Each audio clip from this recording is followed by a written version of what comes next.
Very good. Well, we'll get started. Good morning or afternoon, depending on where you are, and welcome to the CNU Latino virtual event, how to reach, recruit, and engage your multicultural community members. My name is Fernando Pajes, and I will moderate this session. If you seek CNUA, AIA, or APA credits, please use the chat function to indicate the credits that you want and provide your name, email, and license number if applicable. I will introduce each speaker before their turn, so let's get on with it. Our first presenter, Abraham Zorrilla, catalyzes community cohesion in his professional life. His day job is a Houston planner, and he's an avid Latin dancer by night. Hailing from Peru, Abraham shifted from a career in finance to urban planning, driven to rectify disparities that he witnessed in his native Lima. With a master's in urban planning and environmental policy, he now leads as complete communities planner in Houston, focusing on distressed areas like Gulfton and Alif Westwood. His dance expertise, from rumba to tango, serves as both personal expression and a means to unite Houston's varied populations. Speaking Spanish and employing an inclusive, empathetic approach, Abraham builds trust and fosters civic engagement, improving neighborhood quality of life. His adept choreography of communal relationships and community relationships and projects reflects his dedication to impactful change and the advancement of local initiatives. Abraham, please unmute and begin. The floor is yours. Hello, everyone. Thank you for that introduction. That was great. Yes, my name is Abraham Zorrilla. I'm originally from Peru. Thank you for the opportunity to speak about what I do here in Houston. And yes, I've been with the city of Houston for the last 9 years. I'm with the planning department, and I'm with a division that deal a lot with the community. City of Houston doesn't have zoning, and it's the most diverse city in the whole country, which gives us the opportunity to create action plan, ordinances, and restrictions based on community needs. Ordinances that residents can apply for to protect the character of the neighborhood. And I think that the best way for me to share the experiences that I have within the city of Houston is to tell you a story about how I interacted with the most diverse neighborhood in the city of Houston. With that, next slide. That will be the Gulfton community.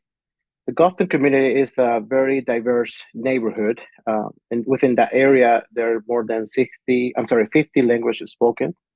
Most of the residents come from Central America, Middle East, and Mexico. It's a very interesting location. It only has one single family neighborhood surrounded by more than 90 apartment complexes, 15,000 units, 40,000 residents. Once you get there, you're in a different place. There's different type of restaurants, different type of houses and apartments. And I had the opportunity to, as a planner one, when I was hired for the city of Houston, to create an action plan for that neighborhood. Next slide. So just to give you a little background story about this. In 2017, Mayor Turner created this initiative called Complete Communities, where he selected some neighborhood that needed assistance to create an action plan that focuses on anything. We're talking about parks, infrastructure, housing, safety, health, education, you name it. So the main goal for us is to have 3 public meetings, make sure that we invite all residents, business owners, and non-profit organizations and basically everybody who live, work, and play in that neighborhood, and create an action plan and have a celebration. Make sure that we acknowledge everybody, we hear everybody, and based on their input, we create an action plan. So with that, we come out with a strategy. If we can go to the next slide. So what we did was to identify all the stakeholders within that community. We're talking about civic club presidents. Well, actually, there was only one single family neighborhood, so there was only one civic club president, but several non-profit organizations exist in that community. So we talk to them. We identify people who are who act like local leaders in the community, churches, schools, anybody who can help us identify who live in the community and help us bring people to this to our public meetings. In the meantime, we attended those meetings organized by the nonprofit organizations. Any activities happening in the community, we were there. We were passing flyers, letting people know about this complete community initiative coming to their neighborhood, inviting them to the public meetings. We had the flyers basically in different languages, and we partner with other city departments, the county, to help us spread the word. We went to different activities at the school, churches, making sure that everybody's aware of complete communities and let them know about the upcoming meetings at the time. So somehow I became a familiar face. I work really close with different organizations. And anytime I was introduced to a community member, they were saying, "Hey, this is Abraham from the city, and he is here to talk about complete communities." So not that I gave them a speech, but I talked about complete communities so often that they were familiar with what it is and what I was there for. So it was great. So we had our first public meeting, and we ended up having 200 people. We have food donated by local businesses in the area. We have representatives from different agencies, including state representative, county, Congress. It was a fantastic event. We heard a lot from the community, and I was very proud for what we did for that neighborhood. However, next slide. It was not enough. At that meeting, we realized that less than 10% of the attendees were refugees and immigrants, which is a majority of residents in that neighborhood. So as much effort we put to let everybody know about this meeting, we learned that not everybody was going to come, unfortunately. So we changed our strategy just a little bit. Next slide. So what we did is, based on the meetings that we had with those stakeholders, that, by the way, we met with them individually. We had probably more than 70 individual meetings with all these people. We partnered really close with the agencies and people who work very close with refugees and immigrants. We talked to them to help us identify who actually live in this neighborhood, where they're coming from. So which the next step that we did was to learn about them, who they are, why they're here, what happened in their home country that made them come here, learn about their situations, not only to have empathy, but to understand them, to make sure that we know what they're going through and how hard it is for them to trust local government. I mean, think about it. When they leave their country because their voices are not heard in their own country, maybe when they come here, they feel that their voices will not be heard. Mm-hmm. So we identify who they are, how they work together, if they do work together, who don't work together, and who need to have a different type of strategy to make sure that we can listen and we and provide input. So what happened is that we established this relationship with this community, but specifically with the stakeholders, right? So we became part of those communities and of that community. And by being part of that community, what I mean is that we were welcome in their meetings. Those meetings happen in apartment complexes, in parks, in schools, somebody's houses. Unfortunately, we learned that no matter how hard we try, they will not be coming to our public meetings, even though we provide interpreters, boards in different languages, their food. We even have people performing in our events, so for them to feel welcome. And so what we did is just going to them, making sure that we welcome to their meetings, that we can talk to them, or we have people who can assist us with interpretation and translation. Again, Houston is very diverse, so having people who speak a specific language is not that difficult to find. But creating that partnership is important. And these organizations also had a hard time building that trust with those community members that welcomed me to their meetings. Wasn't an easy task. Um, it was very exciting to see how they are familiarized with my face and who I am, and the trust they have to tell me about the issues they deal in the community. So it was great to see how their input and the projects needed to improve the quality of life were included in the complete community action plan. I know it's short, but it took a lot of work, team effort, and because of that experience, I was able to implement that as a strategy to different other neighborhoods that I work and create action plans. Mhm. So I just want to finish my part of the presentation with some tips.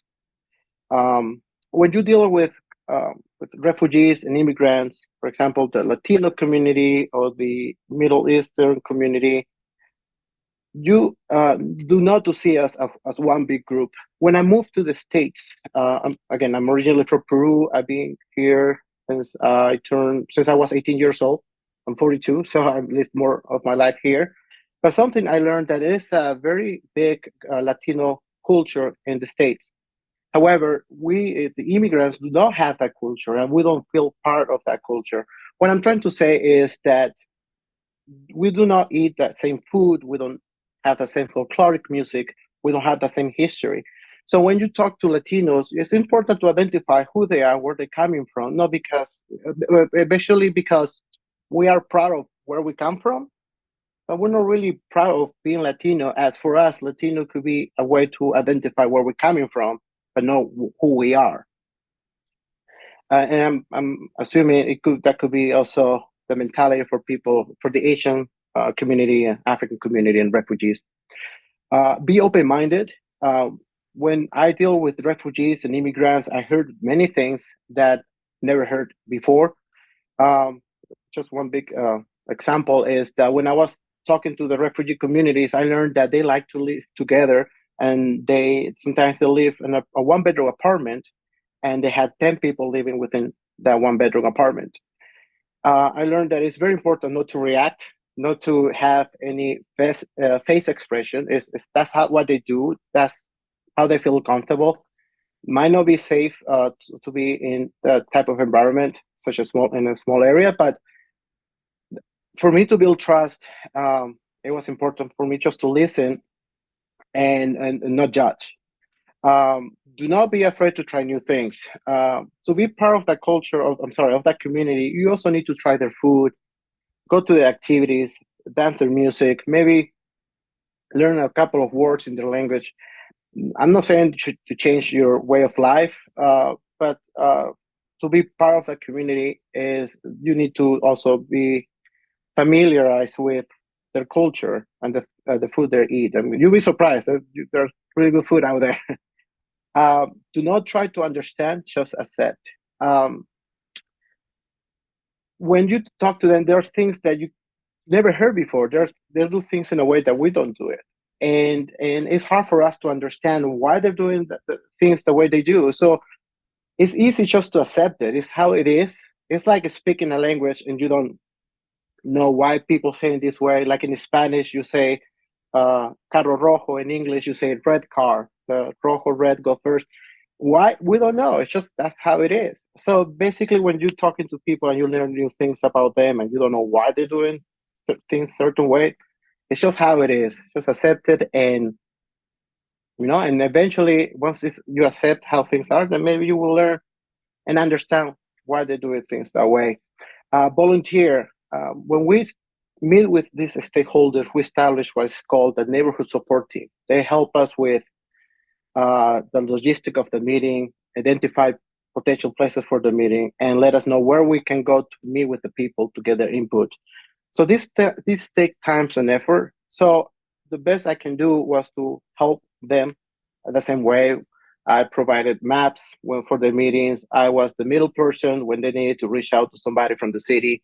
I volunteer for some events.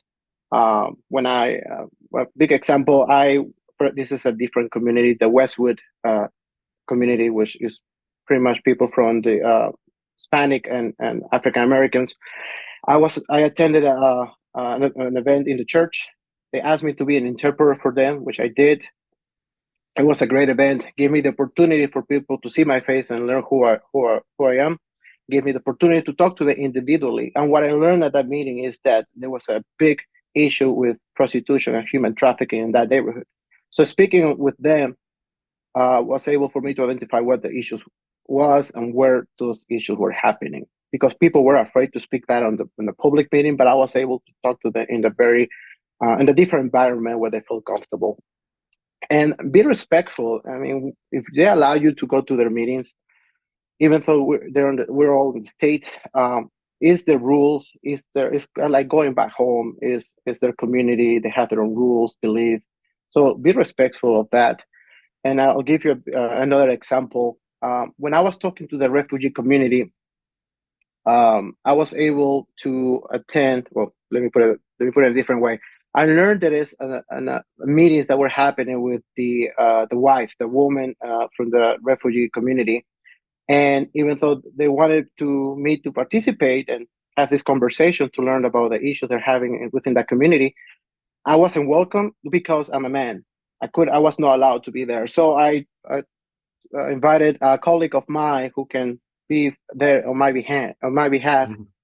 and she learned a lot from that community. She got the input we needed. However, at the end of the meeting, the lady who invited me to this meeting came to me, and she was very upset. The things were, and I still don't know why. And I was very sad about that, because that trust that they took some time to build, it was gone.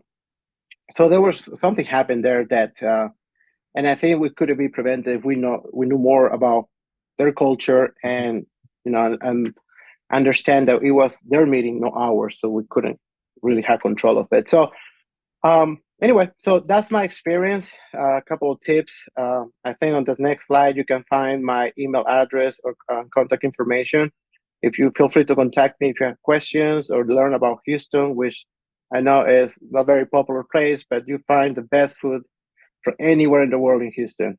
Mm-hmm. But anyway, thank you for the opportunity, and yeah, thank you very much. Well, thank you, Abraham. That was fantastic. And I think you laid in some really important elements there in terms of getting to know people before you try to work with them. Get to know them before you work with them. And I think this is very important in many, many cultures. We have a system of laws in the United States. You can make a contract with someone you don't know, and by signing the contract, you have a whole series of protections that come in.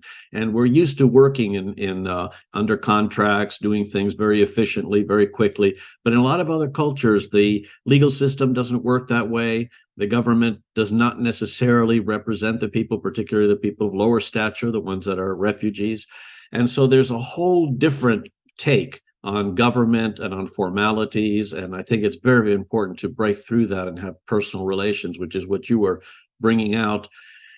And yeah, you're going to make some mistakes without even realizing what you're doing, because especially I think when you misidentify someone, you tell them something about themselves that that you think you understand because you saw YouTube or you read it somewhere, and it turns out to be totally off base, because that's in the southern part of the country and this person's from the north, and it works a different way. So you have to be humble and very careful. I really appreciate your work and what you've done. I've toured with Abraham some of these neighborhoods, and he definitely knows them like the back of his hand. He knows all the alleys, all the people. We went into some apartment complexes and talked to some of the people there, and it was an interesting, really fantastic outing.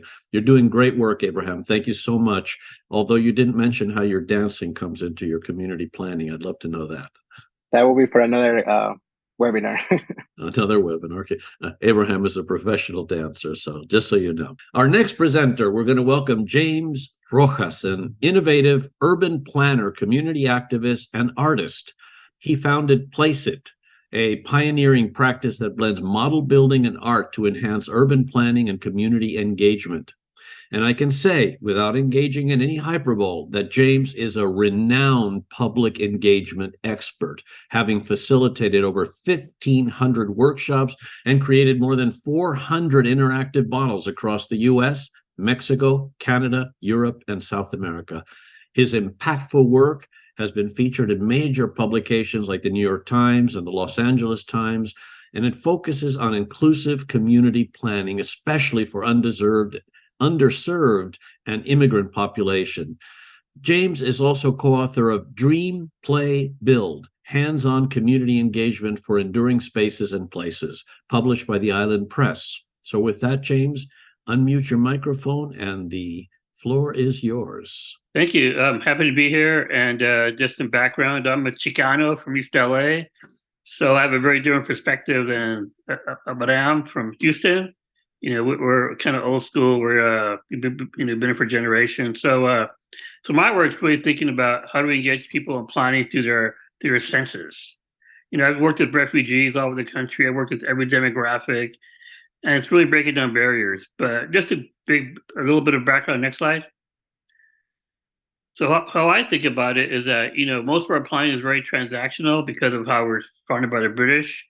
But as Spaniards, we come from as Latinos, we come from a different kind of culture and background where, the Spanish were about building cities, where the British were about business and kind of making everything kind of transactional. So you have more port cities in the British colonies than you did in the Latin colonies. And that really impacted the way we think about cities. Next slide. So in the U.S., our planning is about highest and best use. It's always business. When it comes to relationships or connections to land or people, it's never important to us. So we don't talk about that. Next slide. But as Latinos, we have this whole different kind of background where we're a lot like me and myself. I'm 48% indigenous, Spanish and Black. So I have a very mixed blood, and so we have a very different background as far as where we come from. And then what happens is that when the Spanish came, they came to the New World and colonized us. There's a book called Law of the Indies, which said, this is how you colonize a new world. This is how you build a settlement. It was all about relationship building. They kept everything kind of tight, and they didn't want the colonists to trade with anybody else but themselves.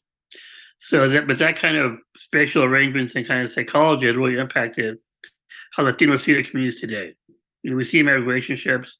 So how do we change the planning process in the U.S. so it's more about connections and relationships and less about just transactional, uses? Next slide. So yeah, for example, this is a street in LA where the woman's going to the bus stop and walking the sidewalk. It's really horrible, crappy, awful, don't want to be there. The next slide, the next picture is the street in San Francisco, where the shop owner in the Mission District, where the shop owner made tile on the floor, and you really see this connection to the space based on this whole intervention by the shop owner. So you connect to the line. That's how I kind of see Latinos in the U.S., how we see our environments as connections and relationships, not just transaction. So how do we change the planning process of all that? Yeah, so this is a typical planning meeting that we see in the U.S., right? People just sit around, but I'm a good example of what they do. Typical meetings, you have food and you have people talking, but that's just not the way the world works. That's a very talk-based society, and I worked with some people, we worked for lawyers, but not for everybody. So when I worked at Metro in LA, I was working on a rail line going to the east side, and it was a Latino neighborhood, and we would have meetings with 40. We would have meetings with 40 Latinos in the room, but they would not say anything. They would just nod their head. But I knew they had ideas. I knew they had feelings and emotions, but they wouldn't say them. They started working with artists at the same time and started thinking, well, how can we be like an artist and bring other ways of talking into the world? So next slide. This is like a typical meeting in the U.S. where community meetings in the U.S. where somebody, where people just talk, and you have some people talk about, they talk that they take over the meetings and then nobody else talks. But this is just the way it's been run, and so you're not going to get Latinos to talk in a meeting like this because that guy is intimidating, and most people hate public speaking because it goes back to our days when we lived in the wilds, and if something stared at us like an animal and wanted to eat us, so we hate it, but this guy doesn't care. He's going to eat you first. But this kind of really it kind of really shapes the outcome of the meetings where people get pissed off because they don't want to go because this guy is going to be just taking over. So It's really changing it. So next slide. So as Latinos, I make it mean as a celebration. It's a celebration of our communities, our people, our connections. We need to celebrate our history, our stories, and that's what plan should be about. Because when you're happy and you're engaged, you create utopia. If you're pissed off and angry, you're going to create dystopia. So it's important for us to really think about how do we create utopia in positive places. Next slide. Yeah, so the whole idea that we have people use their hands because of the psychology about getting people the psychology by having people use their hands and their senses rather than just language. Because language is your brain and survival, but talking is about using your hands is about your body, about your emotions, about your senses. Next slide. Yeah. So what happens when you use your hands, you explore relationship with objects and your emotions and feelings. Because when you don't, as kids, we're all about our bodies and emotion. But then we learn to talk, it becomes survival mode. I want $100, I want all this stuff. So when you ask people what they want, it means they'll just say, I want more parking, a bigger house, more money, and I hate my neighbors. But when you have them use their hands, it's a whole different story. Because now their hands are expressing their bodies and their senses and memories, so they'll be building a lot more, shade or how their body feels in these spaces, which is really important because as planners, we might get the language right, we'll get the feeling wrong. So most people, most people will. Oh, we're having thunder in LA. Wow. Anyway, so most people in will make that judgment. If it doesn't feel good, I'm not going to go there. It feels good, but we never really engage people in that question. How does the place feel? So yeah, that's why we use objects. Next slide. Yeah. So what happened? This captures the intangible that people have in their head. This is a group of Latina women working at a senior center in Port Chester, Connecticut, building their future for their families. They turned on the canciones, they were happy just playing away. But this is the way to get them engaged. Next. Yes, objects help people articulate the emotions in place that they have a hard time to place with words, because both environments are hard to explain or articulate how it feels. This helps Latinos really help. Next. Yeah, so what happens with us, we have everybody build their favorite child memory. Because what they having to build that stuff, it's a great icebreaker. It breaks down all the barriers, and it honors people's histories. Since from Mexico, or and you want to tell your story. And you want everybody to hear that story, and plus you want to hear my story too, and our other story. So it's a good way to get people to kind of connect and create the empathy that Abraham was talking about. So, but plus when people build that memory, that story, that is a physical place. That is a place now they can articulate that they want, because that memory, because the memory has a material culture to it. To help people understand the importance of planning. Because most Latinos don't care about planning, but when you have them build their memory, you tell us about this life and your life and your memory. Now they understand why it's important to be part engaged in the planning process. Next slide. Yeah, so people share their memories, and this kind of builds trust and builds empathy. And I would tell people that this memory is your personal DNA for city planning. You take that memory with you because of every space you enter in your adult world, that memory goes with you, and that's how you the city from that memory. So we need to really talk about it and honor that memory and respect it as part of the planning process to make this your plan. Next. Yes, after that, people collaborate because now people are they have they share their memories, they have empathy, and all they're ready to build together, and they tell people there's no right or wrong answer. And this is what really bothers me, that in the U.S., we do a lot of surveys and ask people what they want, what you want, but never what can we create together. By doing this, you're honoring everybody's ideas in one place, and you create together. And now people feel they're all part of it. You could be a professional planner, professional engineer, an immigrant from China, an immigrant from Mexico, and you just build together. You can all collaborate and share your ideas and really understand how powerful that is. Next. So yeah, people share their teams, people share solutions, and they learn about how their ideas impact each other and how stronger they're stronger together. Next, that's what so example for like what does safe streets feel like for women. Next, Yeah, so it's collaboration, you build your ideal communities. Next. So that's also you want to create self-determination. This is a workshop I did in Phoenix where people had disabilities, and the city built a facility for them next door. They were able to play the light rail line stop. They had them build their ideal station based on their disability, and they were so excited that they lobbied the city for 5 years to build them a station. Next. Now they have a station that they lobbied for and they built based on their disability. So they saw this as a healing for them. And this is what you really want to tap into people's memories, needs, and aspirations, so they can lead the planning process. Not the city, it's you and it's the community. So now people here have access to the station, and half the ideas from the workshop are in the station. They wanted low platform. Uh, they wanted a proper platform for 2 wheelchairs. So it's really great now. Next, and because this is all just low cost stuff, you could do it in the parking lot Tijuana. You can make it family friendly. You can go wherever you want to go. You can do it at refugee camps, wherever you want to take it. Next. Yeah, and for Latinos, this people love it. We do workshops with Latinos all the time, and people come back for more because they want to hear the stories of their neighbors. Mm-hmm. So they want to build a social cohesion. It really kind of articulates their needs. Next. Yeah, so that's our contact information, and that's my book called Dream Play Build. Thanks a lot. Well, thank you, James. That was fantastic. I've been to some of James' Place It events.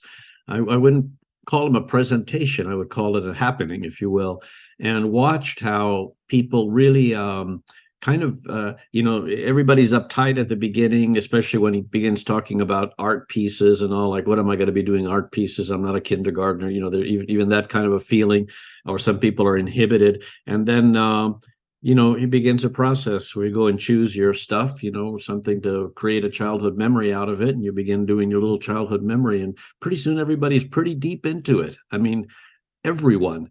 Professional planners, people from the community. It's quite an experience to see this in action. And the process is incredible how in the end you get very serious, actionable, the kind of information out of which you can build a plan of any kind. And so I've been really, really impressed with your work, James. I think it's fantastic. And I should say, if you take James' website, he has a lot of material there, and there are some videos of him in action where you can see, how he works and get a little bit more into it. On to our next speaker. Let's welcome Bruzenskey Bois, a first-generation Haitian American and real estate developer and investor in Tampa, Florida.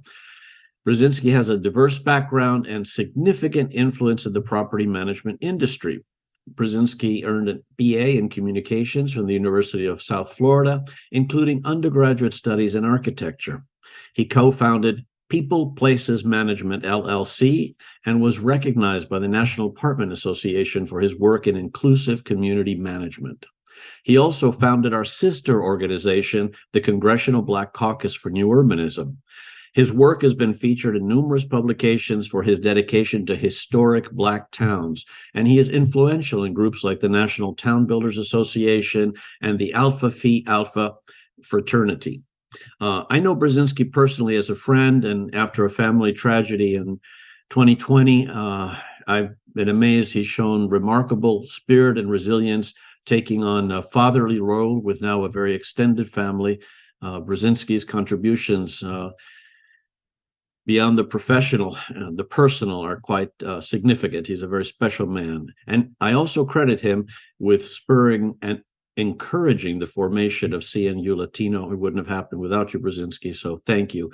And now the floor is yours, so unmute and take over. Thank you, my brother. And it's such an honor to be here. And I'm really excited to just continue to do the work with you guys on the ground, knowing you guys personally. Thank you for everybody that took time out to just have this conversation with us. A lot of these conversations are conversations we're constantly having daily. So it feels good to be able to bring some of these things to the forefront. But the question I'm going to have today, question number one, that's going to be the theme today. Question number one.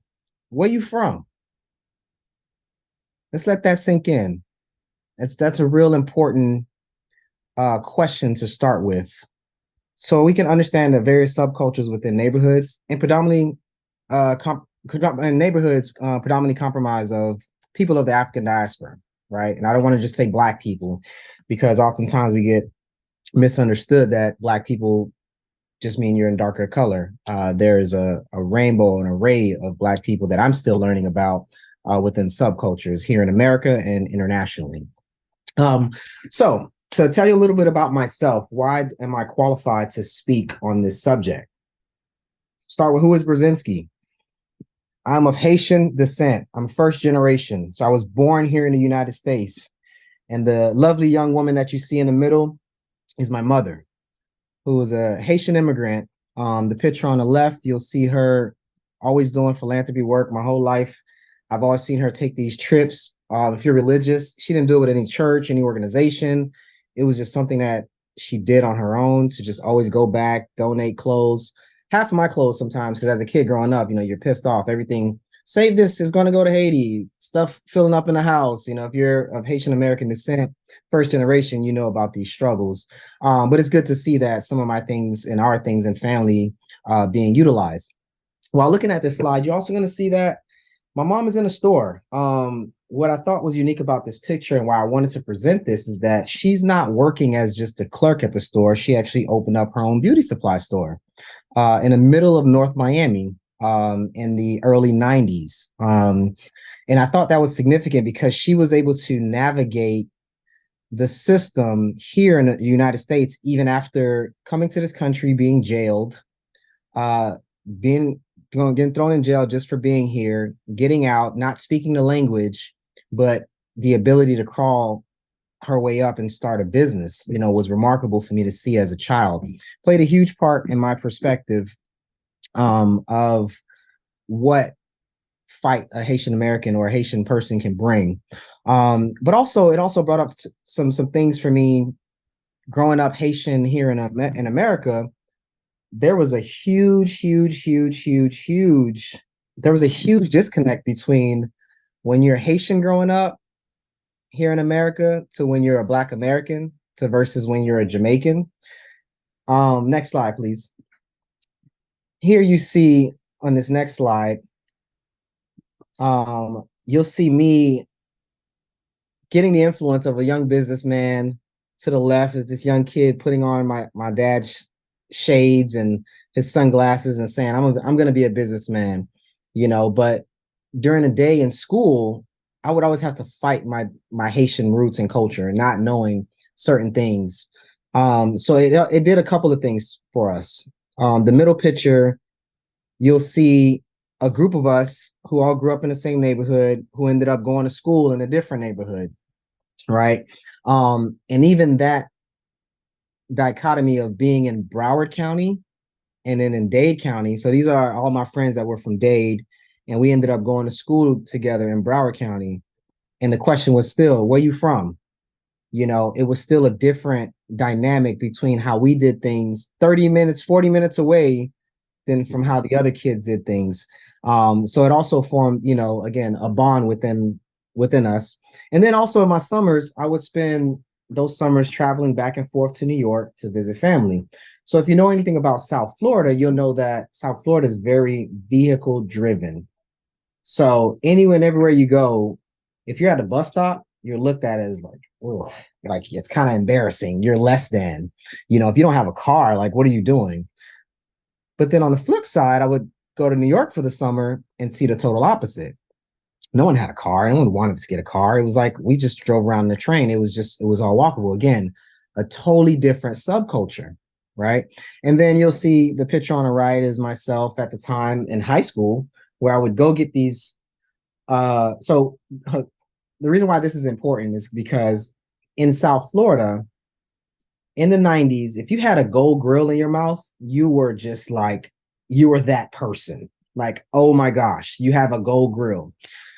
But in New York, so the price to get a gold grill in South Florida, you're talking about, I had a friend of mine who had 4 gold teeth at the bottom. And I mean, in high school, he paid like $1,200, $1,500. Then you go to New York for that same gold teeth, $100, $200 downtown Brooklyn. The value of the gold teeth and that perception was looked at completely different up north than it was down south. So here was me exploiting that opportunity in New York to buy the $200 grill. And I said, give me everything. I said, I'm going back home. I'm going to have 12 gold teeth in my mouth. And this is, you see me in high school with 12 gold teeth. So it's an interesting subcultures within being in Miami and South Florida, being Haitian, and then having to navigate around other, you would think, we're all Black, we're all in the same neighborhood, we're all going to the same schools, but it wasn't like that. It was still, you're Haitian, your family does this, or that's the Jamaican, and it was that. And then when I go to New York, it was like this up north, down south, totally different experience. One of the stories that I remember that stood out to me the most was at the time growing up in Miami, being flamboyant, being flashy was a big thing. We love to match our clothes and everything that we do, even our shoelaces. So I had a nice outfit one time running the streets of New York and Brooklyn with my brother. We were always trying to chase girls, talk to girls. We were just like, okay, we met some girls, I don't know how, and we were in the Bronx to go visit them. Now, mind you, my family was in Brooklyn. I never been to the Bronx, but I was excited. I was just like, I listened to all the music as a kid. I want to just explore New York. We get off this train in the Bronx, and my outfit again is blue. So I had blue shoelaces trying to match. Lo and behold, somebody came up to me and was like, yo, his exact words were, what those laces be like? And as a kid from South Florida, I'm like, they be like matching with my shoes. I don't know where we're going. And sure enough, my brother gave me that look like, we're in the wrong neighborhood. We need to get out of here. Your shoelaces are going to get us killed. And before I could even think about my shoelaces, I thought my outfit was, pretty fly. I thought I looked pretty good. He gave me the look and we ran out of there as quickly as we can. So again, being in a new environment, still a Black environment, Black community, but I was in the wrong neighborhood wearing the wrong things. So fast forward, I get older. Being in a park as a child growing up saved my life. So I wanted to design super cool parks to keep kids off the streets. So I wanted to go to school for architecture. I had a decision to make at that time. Growing up in Miami, going back and forth to New York, I said, am I going to go to a HBCU, which some of you may know or may not know, it's a historically Black college? Or am I going to go to a PWI, which is a predominantly white college? I did get accepted to a HBCU. I was going to go. And then I had to think to myself, I personally didn't think I could handle going to HBCU because of growing up very fast in Miami and at the time and the perception that I had of HBCUs. So I decided to go to a predominantly white institution. And lo and behold, of course, I still partied a little bit, had some fun. But then as I got older in my professional world, I realized there's also another subculture, right? Now, every Black person who just graduated college, not to say we fight or we don't get along, but there's a whole community of folks who graduated from HBCU. And I can't see the chat. I love to see folks' reactions, but, shout out to all my people on the call right now who attended a HBCU, the Howards, the FAMUs, and shout out to everybody who did attend predominantly white institutions. That's another conversation of a subculture that I think is important to acknowledge, especially when you're doing different work and community engagement. It allows you to be able to navigate your relationships in a professional setting. So I go to USF. It is a master's program. I study architecture, then get into the School of Architecture, started working in the music industry, decided that, okay, well, after college, I'm going to be P. Diddy. I'm going to get into the music industry. It seemed like music is a reoccurring theme for the three of us panelists, which I like to hear. We got one person that dances, the other has music for rebuilding, which I think is super cool. And then I landed on property management. Next slide. So a buddy of mine actually introduced me to the beautiful world of property management. I was just looking for a job. And at the time, I could get discounted rent. I said, oh, this is pretty cool. I can leave the music thing alone.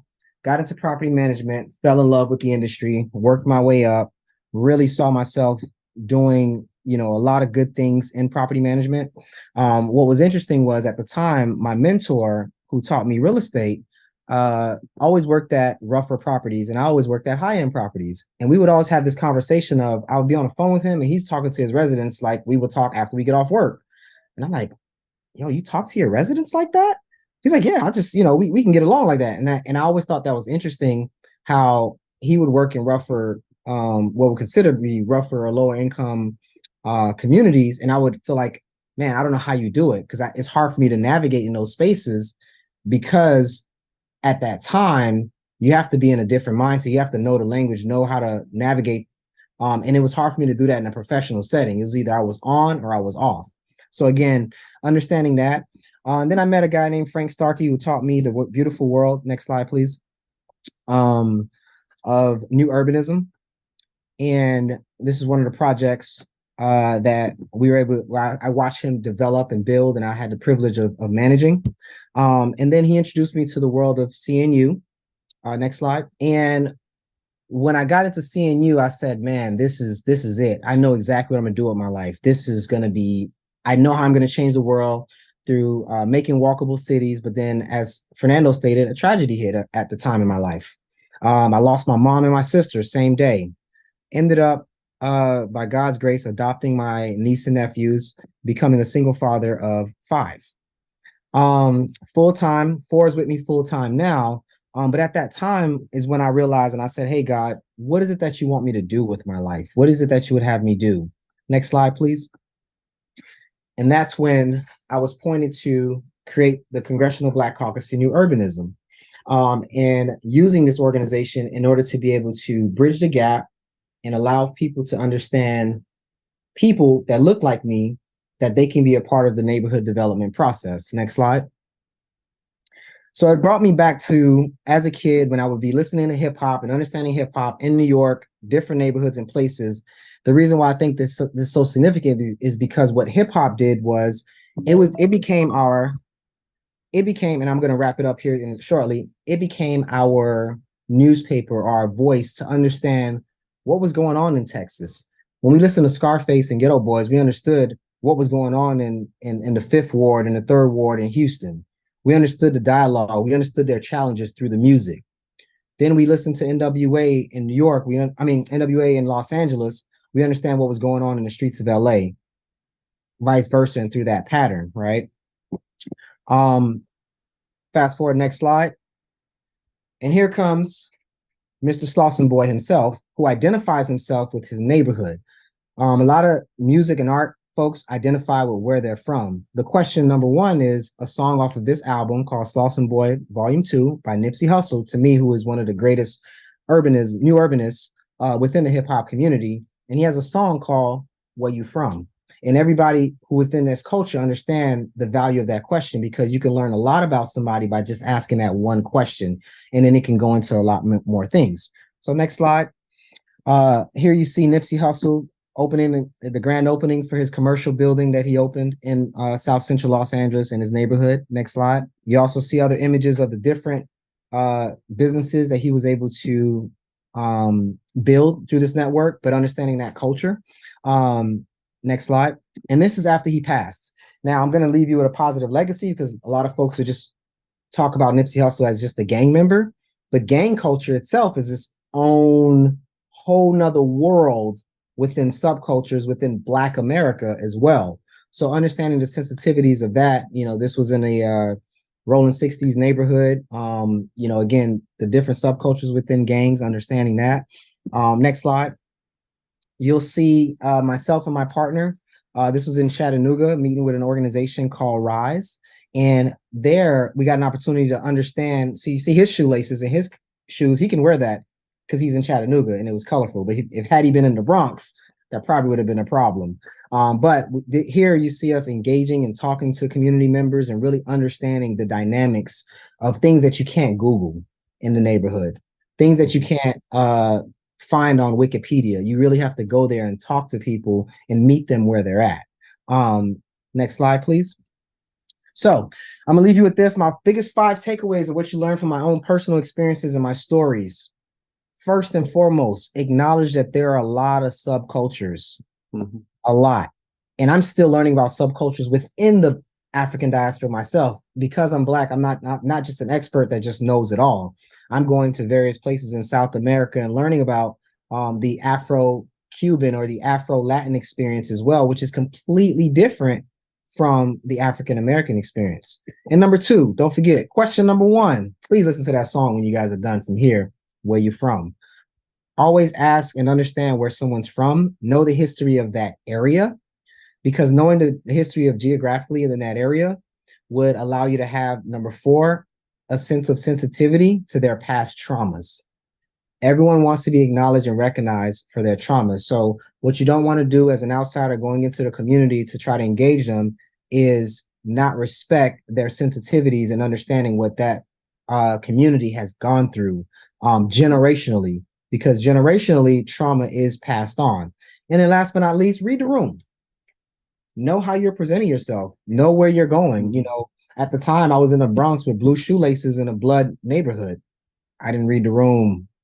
I was still young, but again, from my own personal experiences, understanding the room and the people that you're dealing with is very significant, is very key. If I'm talking to someone in my professional world, knowing that if they graduated from an HBCU versus a PWI can make a difference in our conversation, right? And being able to understand their experiences as well when you're dealing with a client or dealing with community leaders as well, understanding that background. Thank you guys. I really enjoyed it. Again, 10 minutes is never enough for good conversations like this. So I'm going to leave you with that. Next slide is just me saying thank you. If you need my information, I will be more than happy to. Unfortunately, I didn't share it on the slide. My apologies, but I'll be more than happy to put it in the chat for everyone. Please feel free to reach out to me. And thank you guys for this opportunity. Fantastic presentation, Bruzenskey. You brought it all the way back around to Abraham's point, which is essentially read the room. Know who you're speaking to, and if you're not one of them, you got to become one of them before you can do anything as intimate and as important as planning a neighborhood. So I think that's the great takeaway here. I want to thank you all, Abraham, James, and Bruzenskey, for your presentations today. They were all quite different, coming from very different perspectives, but really made a very cohesive message in terms of how you would approach your multicultural community. And I think the first step is, first of all, there is no such thing as multicultural, Latino, Black, Asian. Those are too broad definitions, and you really have to get to know the individuals within the community to be able to work with them. If any of you have a last comment, we have 1 minute. If one of the panelists would like to say something. Well, I would like to say something.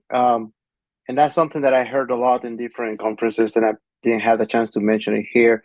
And just for the audience who is not African American or Hispanic, I heard a lot that the fact that we don't look like them, they don't trust us.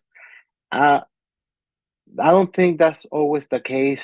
I speak Spanish, and when I talk to people who are not originally from Peru or they're from Central America, even though there's definitely an advantage speaking in Spanish to be able to communicate. The trust is not there because once I speak, I don't have their accents. I speak their way. So what I'm trying to say is that everybody has to work hard to get to know the community. I talking about dancing. Let's put it like it's dancing, right? Like some people learn to dance right away. Other people takes a little more time and effort to learn the steps. It's the same thing when you reach out to the community.